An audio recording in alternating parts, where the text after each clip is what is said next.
Hi everyone, welcome to Prateek classes. आज जो हम रियल नंबर में पढ़ेंगे वो पढ़ेंगे कि 0.3 पे bar express in the form of P by Q. मतलब इस तरह के नंबर को जो डेसिमल जो पिछली वीडियो में हमने पढ़े थे क्या कि अगर कोई नंबर ऐसा है 0.3 पे बार, तो हमने इसका मतलब क्या समझा था कि ये क्या हो रहा है, इसका डेसिमल एक्सपेंशन कैसा है, रिपीटिंग है। तो ये ऐसे ऐसे रिपीट होगा इस तरह से इनफाइनाइट टाइम्स। तो हमें क्या है, इसे वापस अब जो है हमने इसे ऐसे लिख दिया। अब हमने पढ़ा था कि जो भी नंबर बार वाले हैं जिन पे भी बार लगता है उन, इसका मतलब है इनका जो डेसिमल एक्सपेंशन वो कैसा है, नॉन टर्मिनेटिंग रिपीटिंग। और जिनका भी decimal expansion non terminating repeating होता है वो नंबर कैसे होते हैं, रेशनल नंबर। तो अगर ये एक रेशनल नंबर है तो ये पी बाई क्यू की फॉर्म में एक्सप्रेस किया जा सकता है। और अगर ये पी बाई क्यू की फॉर्म में एक्सप्रेस किया जा सकता है तो यही हमारा क्वेश्चन है कि 0.3 पे जो बार है इसे किस में एक्सप्रेस करना, पी बाई क्यू की फॉर्म में। मतलब इसे ये बताना है कि ये एक रेशनल नंबर है। तो इसमें जो मेथड है वो ये है, हम जो हमें गिवन होता है, जैसे गिवन है तो हमें इसे x मान लेना है। x is equals to, solution कर दे टाइम कि x इज इक्वल टू 0.3 पे बार। फिर तुम्हें इसे जैसे समझ में आता है, मतलब बार है तो इसे ऐसे करके लिख दो। ये कितने भी बार लिखो, इसे इक्वेशन क्या मानना है, इक्वेशन 1। और तो अगर ये बार अगर एक नंबर पर लगा है तो इस वाली इक्वेशन में 10 से मल्टीप्लाई करेंगे। तो हमने 10 से मल्टीप्लाई कर दिया तो ये कितना हो जाएगा, x की मल्टीप्लाई जब 10 से करेंगे तो 10x, और इसमें एक नंबर इधर आ जाएगा 10 से मल्टीप्लाई हो जाएगा 3.333 ऐसे करके। ये बनेगी इक्वेशन 2। क्या करा हमने, इसमें मल्टीप्लाई करा है 10 से, मल्टीप्लाई बाय 10 इन इक्वेशन 1। तो इक्वेशन 1 में हमने किससे मल्टीप्लाई कर दिया, 10 से। तो जैसे 10 से मल्टीप्लाई करा तो एक नंबर तो इधर आ जाएगा पॉइंट, और यहाँ पे 3.33 ऐसे हो जाएगा। इधर 10 से मल्टीप्लाई होने पर 10x हो गया। अब क्या करना, हमें इसे सेकंड इक्वेशन में से फर्स्ट इक्वेशन को क्या करना है, माइनस। नाउ ऐसे लिखना, now subtracting equation 1 from equation 2। Equation 2 में से इक्वेशन 1 को क्या करना है, सब्ट्रैक्ट। तो ये क्या है 10x, ये कितना है x, मतलब 1x। तो 10x में से अगर 1x घटाओगे तो कितना बचेगा, 9x।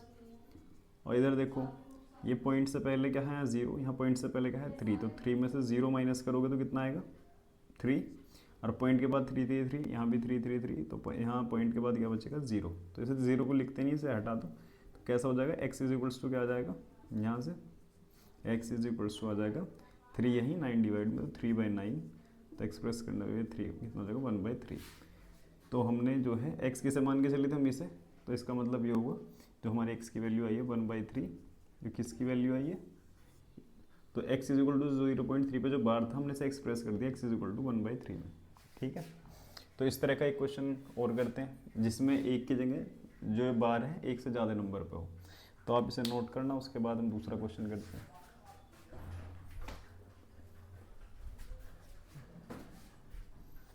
तो इस तरह का एक क्वेश्चन और करते हैं।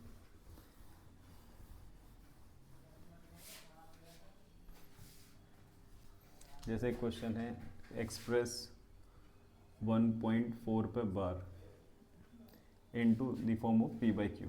क्योंकि ये भी एक रेशनल नंबर है तो हमें सबसे पहले स्टेप क्या करना है, x इज इक्वल्स टू 1.4 पे क्या मानना है, बार मानना है। अगर x इज इक्वल टू 1.4 पे बार मान लिया तो हमें इसे कैसे लिखना है, x इज इक्वल्स टू 1.4444 और ऐसे करते हैं इनफाइनाइट टाइम्स। ये इक्वेशन क्या मान लेनी है, 1। अब क्योंकि एक नंबर पे बार है तो फिर इसमें किससे मल्टीप्लाई करेंगे, 10 से। तो कितना हो जाएगा, 10x। एक नंबर इधर आ जाएगा तो ये हो जाएगा 14, और इसके बाद 4 4 4 ऐसे ही करते करते इक्वेशन कौन सी बनेगी, 2।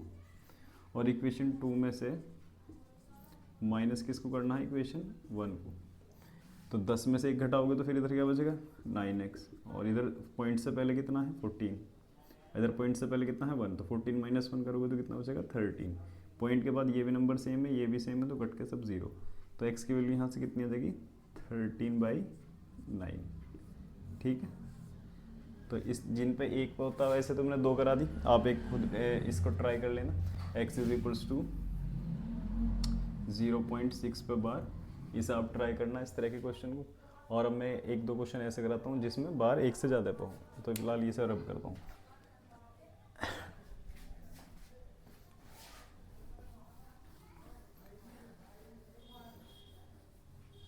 तो एक क्वेश्चन बना देते हैं x 0.36 पे बार, ठीक।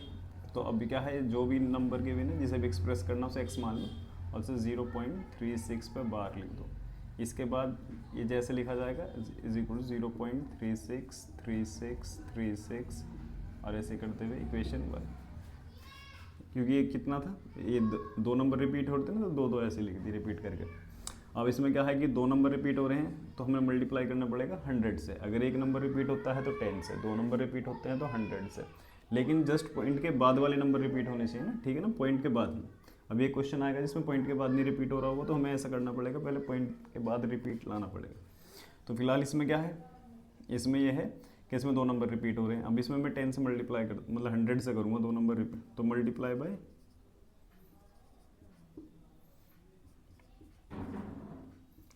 100 इन इक्वेशन 1।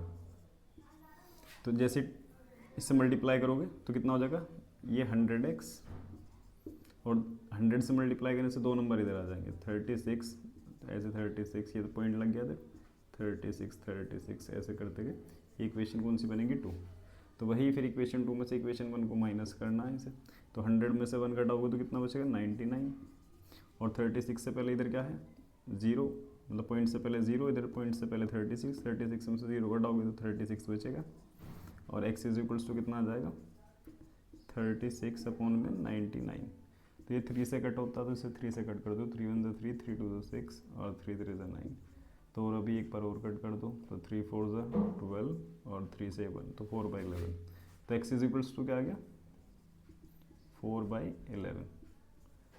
तो ये कैसा नंबर हो गया। अब ये दो नंबर वाले में क्या करना है, बस मल्टीप्लाई करना 100 से, वही इक्वेशन 2 में से फिर इक्वेशन 1 सब्ट्रैक्ट करना है। 100 में से 1 माइनस करोगे 99 बचेगा, 36 में से 0 माइनस करोगे 36 बचेगा। अगर भी यहाँ पे कोई नंबर होता तो पॉइंट से पहले वो माइनस हो जाता। ये दो वाला है। एक मैं उसको करा देता हूँ जिसमें 3 नंबर रिपीट हो रहे हैं, तो उसमें 1000 से मल्टीप्लाई करना है, ज़्यादा कुछ नहीं। लेकिन मैं इसमें डिफरेंट एक कराता हूँ जिसमें ये पॉइंट के बाद जस्ट रिपीट हो रहे हैं, लेकिन ये ऐसा क्वेश्चन होगा जिसमें पॉइंट के बाद जस्ट रिपीट वाला नहीं होगा। तो एक मैं क्वेश्चन उस तरह का कराता हूँ जो पेपर में आ जाता है 9th क्लास में, वो इससे इम्पोर्टेंट है, ठीक है।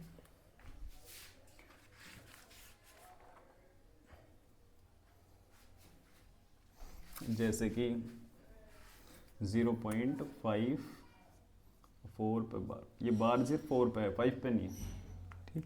तो इस तरह का कैसे करना है, देखो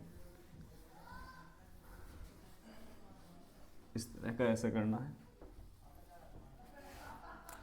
इस नंबर को वही मानना है x 0.54 पे बार। अब ये पॉइंट के बाद जस्ट रिपीट वाला नहीं है, इसमें क्या है, इसमें पॉइंट के बाद जस्ट रिपीट नहीं हो रहा नंबर, तो इसमें ये पॉइंट के बाद रिपीट होना चाहिए। तो इसके लिए हम क्या करेंगे, इस नंबर में जितने भी नंबर इस बार से पहले हैं उन्हें सबको इस पॉइंट से पहले लाना है। तो जैसे एक ही नंबर है तो 10 से मल्टीप्लाई कर दो पहले तो इसमें क्या हो जाएगा 10x हो जाएगा कि 10x इज इक्वल्स टू 5.4 पे बार। 10x क्यों हुआ कि दोनों इक्वेशन में क्या कर दिया हमने, मल्टीप्लाई बाय 10। अब पॉइंट के बाद जैसे रिपीट वाले नंबर आ गया, तो अब कितने नंबर रिपीट हो रहे हैं, एक। तो एक नंबर रिपीट हो रहा, तो इस वाली इक्वेशन में फिर 10 से मल्टीप्लाई कर दो, तो इधर क्या हो जाएगा 100 और इधर कितना हो जाएगा 5। अब ये 4 4 4 है ना, एक तरह से क्या है 4 4 4 ऐसे ही तो लिख रहा है। तो जैसे इसमें 10 से मल्टीप्लाई करो एक 4 आगे आ जाएगा तो 54 हो जाएगा, और बाद में 4 4 4 ऐसे। तो इसमें क्या है, इसे इक्वेशन कौन सी मानना है 1, ऐसे इक्वेशन कौन सी माननी है 2। जब जस्ट पॉइंट के बाद आ जाए उसे इक्वेशन 1 मानना है। तो इसमें से घटा दो, 100 में से 10 घटाओगे तो कितना बचेगा 9 100 में से 10 माइनस करोगे तो कितना बचेगा 90, और इधर 54 में से 5 माइनस करोगे तो कितना बचेगा 49 और x। तो ये कितना हो गया, x is equals to 49 upon में कितना 90। तो ये इसका आंसर आ गया, ठीक। तो इसमें क्या है कि इसमें बस जब भी ये रिपीट वाला नंबर क्या होना चाहिए, पॉइंट के जस्ट बाद होना चाहिए। फिलहाल ये पॉइंट के बाद नहीं था, तो हमने क्या करा, पहले से जितने भी नंबर ऐसे हैं जिन पर बार नहीं है उन्हें सबको इधर लेकर आना है। तो इधर फिलहाल एक नंबर है, तो हमने एक नंबर के लिए क्या करा 10 से मल्टीप्लाई कर दी, वो इधर आ गया, और ये 4 जो रिपीट वाले हैं अब शुरू हो गए। अब ये पॉइंट के बाद रिपीट होना शुरू हो गए। अब मुझे ये दिख रहा है कि नंबर एक रिपीट हो रहा है सिर्फ 4, तो मैंने इस वाली इक्वेशन में मल्टीप्लाई कर दी 10 से। तो ये 10 से 10 मल्टीप्लाई हो गया 100 हो गया, ये पॉइंट इधर आ गया 54 हो गया, और ये ऐसे। फिर मैंने इस इक्वेशन में से इस इक्वेशन को क्या कर दिया, सब्ट्रैक्ट कर दिया। तो 100x में से 10 माइनस करोगे तो 90 बचेगा, 54 में से 5 माइनस करोगे तो 49 बचेगा। तो यहाँ पे x इज इक्वल्स टू कितना आ जाएगा 49/90। कौन सी किसको इक्वेशन 1 मानना है, किसको इक्वेशन 2 मानना है? इक्वेशन 1 उसे मानना है जहाँ से तुम्हें पॉइंट के बाद रिपीट होना शुरू मिल जाए, वो उसे मानना है क्या, इक्वेशन 1। उसके हिसाब से जो तुमने देख के कभी एक नंबर रिपीट हो रहा है, 2 हो रहे हैं, 3 हो रहे हैं, 4 हो रहे हैं, उस हिसाब से अगर तुमने देख लिया जितने नंबर रिपीट हो रहे हैं उस हिसाब से तुमने जो मल्टीप्लाई करी, जैसे इसमें देखा एक नंबर रिपीट हो रहा है तो 10 से मल्टीप्लाई करी, तो उसे मानना है इक्वेशन सेकंड। और इक्वेशन सेकंड में से इक्वेशन फर्स्ट को क्या कर देना है, माइनस। तो जैसे ही तुम करोगे तो एक्स की वैल्यू आ जाती है p/q की फॉर्म में। अब इसमें कुछ भी क्वेश्चन बना देते हैं कि p/q की फॉर्म में आ गया तो आंसर फाइंड करो। पहले तो ऐसा करो और देन लिख दें क्वेश्चन में कि then find p+q is equals to कितना है, या p-q कितना है। कुछ भी क्वेश्चन ऐसे भी बना देते हैं, तो जो p और q की वैल्यू है उनसे कुछ भी क्वेश्चन भी बना सकते हैं। तो इस तरह के क्वेश्चन आ जाते हैं। तो इस वाली वीडियो में तो मैंने आपको ये वाला सिखाया है कि जो भी बार वाले नंबर हैं उन्हें एक्सप्रेस करना हो अगर p/q की फॉर्म में तो कैसे करते हैं। इस पे पूरी एक्सरसाइज है, आप किसी भी बुक में अगर RS में, RD में, NCERT में अगर चेक करोगे तो एक एक्सरसाइज ऐसी मिलेगी जिसमें आपको इस तरह के नंबर किसमें एक्सप्रेस करने होंगे p/q की फॉर्म में। तो ये एक वीडियो तो इस पर सेपरेट होगी। अब मैं जो अगला टॉपिक है वो अगली वीडियो में कराऊंगा। और आपको मेरी वीडियोस अगर अच्छी लग रही हैं तो प्लीज़ चैनल को लाइक करें, सब्सक्राइब करें। Thank you.